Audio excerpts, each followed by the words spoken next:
I think that Occult Crescent has to be the best exploratory zone that we've had in a long time. Hey, what's going on, guys? SnivyPootis, and welcome back to the video. And I know I've been pretty absent for a little bit, but yeah, I've been going through it a little bit, but I don't want to get into details. But I'm doing better. I'm back now. We're all here. For all of the 5 people that missed me, hello. Well, I am the person that ranted about Black Mage a lot and still continues to do so.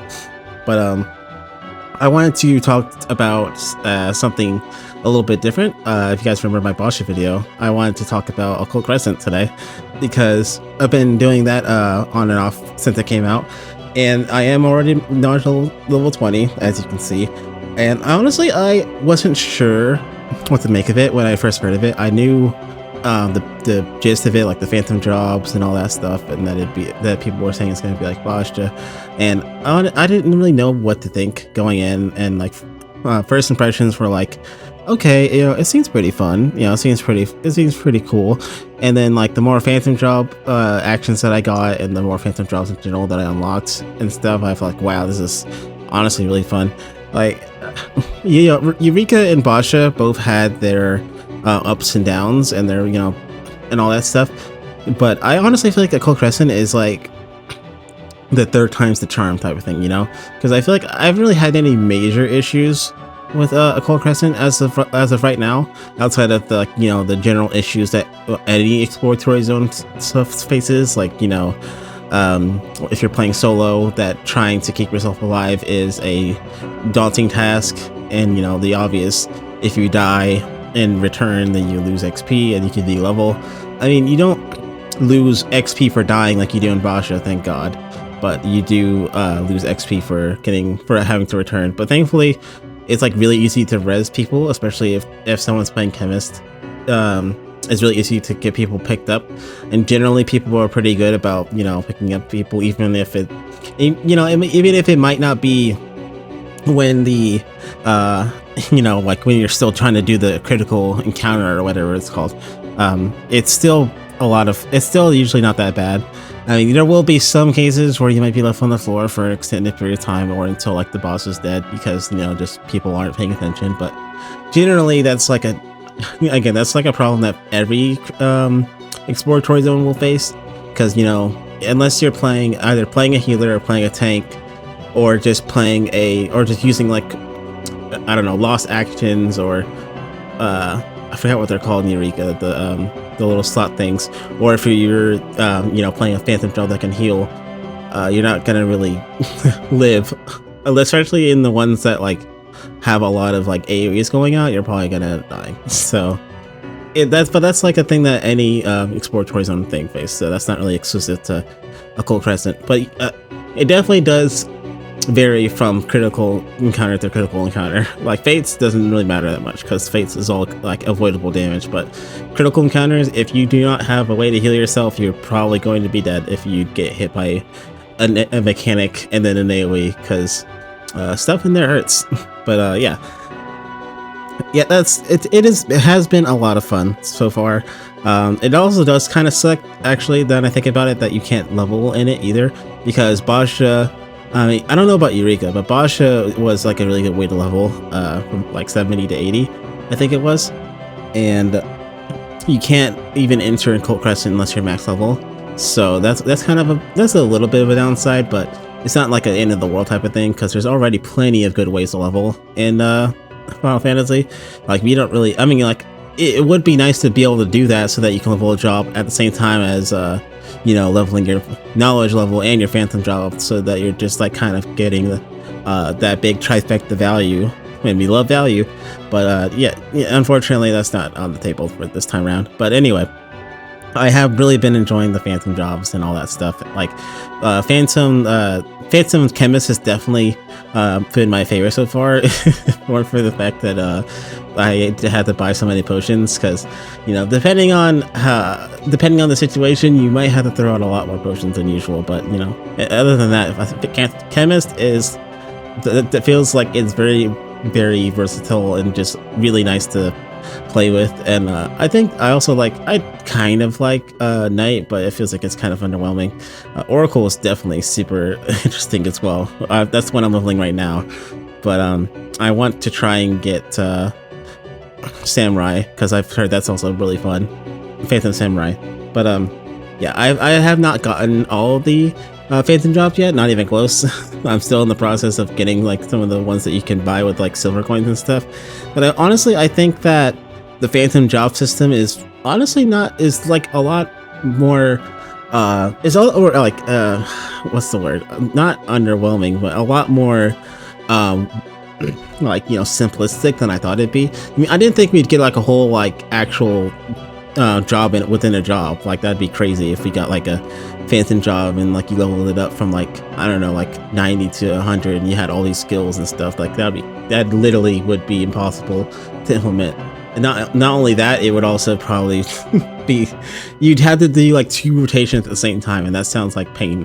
So I don't think they'd ever do that to us. But yeah, the Phantom job system is it's really nice. It is really nice. The jobs, the amount of actions that you get for each job feels like it's fleshed out enough to where you're not the job doesn't feel empty. You get your level 1, level 2, 3, 4, 5, 6, and then you're done with the job. And even at the level 6 skill is always something that's feels like a max level 100 thing. So I feel like they did a really good job of pacing what you got throughout the levels on each Phantom job. I haven't played all the Phantom jobs yet, of course, but I have. The ones I have played and leveled so far, I feel like they've done a pretty good job of making it feel like you're actually leveling a full-fledged job. But it's a mini job, mini job leveling. So, and it's honestly, the leveling itself is not that bad either. Because I feel like if I was still in Baja, I'd probably still be a little over halfway, if anything, to getting the max medal rank or anything. But with Occult Crescent, it feels like that I've only really been there for, I don't really feel like I've been there for that much. But I have gotten a lot of leeway in leveling that. The one thing I will say, which I think everyone is kind of universally kind of complaining about, is that the demi-atlas step for the relic weapon is kind of annoying to do, because I know that people love their random chance and that no one wants guaranteed drops and stuff because they want it to be somewhat challenging for them. But at the same time, I feel like they could do the buff to drop first at least a little bit, because I feels like I've been in there a lot, and I also spent a lot of time fate farming outside of the zone too, and even then I only have one of the Atmas that you need fully stacked, as in I have all the ones I need for that specific color. So I don't know, I don't know if I'm just not there's something I'm still doing wrong or what, but it definitely feels like that you are having to really just hope for the best with that. There's no I don't think there's any sort of best strat. I think you just kind of do your stuff and then hope the guy that you get the Atma that you want to get, and then once you get all of them, then you're done. Thankfully it's a one-time step thing, because if this was a multiple step thing and you have to do this for multiple weapons, this would be absolute hell. But thankfully you only need 6, I think it's 6 of each, and then you're done forever, and then that step never comes up again. But yeah, it was definitely a pain point for me. I'm still in the process of doing it as of now, as I just said. But it is by far at least it gives you incentive to be in there more, so you can at least level your Phantom jobs and knowledge level if you need that, so that way you're not wasting time by just doing fates if you're already max level. Because doing regular ass fates is not always the most fun thing to do, let's be honest. But anyway, yeah, overall Occult Crescent has been a really big W, and honestly I am really trying to see what else they do with it going forward, especially with the Phantom drops. That's definitely what I'm the most interested about. If they're gonna add more Phantom actions in the next, because we're definitely gonna get a next zone, because it says South Horn. So that means there's probably going to be other, areas, especially for the other stuff with relic weapon. So I'm kind of curious to see how that plays out. And also, I haven't tried the Fork Tower yet, but I definitely want to look into that as well because I've heard it's really fun, and also the music in there is fucking amazing. If you, I won't play it for you here because I don't want to spoil it in case people don't want to hear it just yet. But I'd highly recommend going searching it up on YouTube because it is definitely a time and a half. But anyway. Yeah, that's basically all I had to say for today. I just wanted to, you know, give Occult Crescent some praise and just kind of try and, you know, I know like the last couple of videos I made were a little bit on the negative side, so I wanted to try and do something on the more like upbeat and type thing, you know, just saying like, Occult Crescent's awesome, I'm having fun, this is me having fun in the game. But yeah, I'm not sure on exactly what the next video is going to be about, but I will try and make it a little bit less far in between. Again, I apologize for the long wait and just like the complete silence that it has been in between uploads, but yeah, anyway, I am doing better, so we are back in it, boys.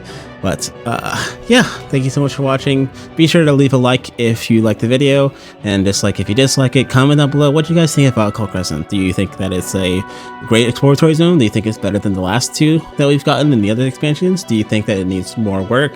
Do you think that it's too bland? Do you think it's boring? Do you think it's really fun? Do you like the fantasy jobs? Like, I just want to hear all your thoughts about Occult Crescent in the comments, because I love reading the comments about stuff like this, because I like seeing other perspectives. And also make sure to subscribe if you're new, as I upload videos whenever I can. Anyway, that's all from me. I'll see you all in the next one. Peace out.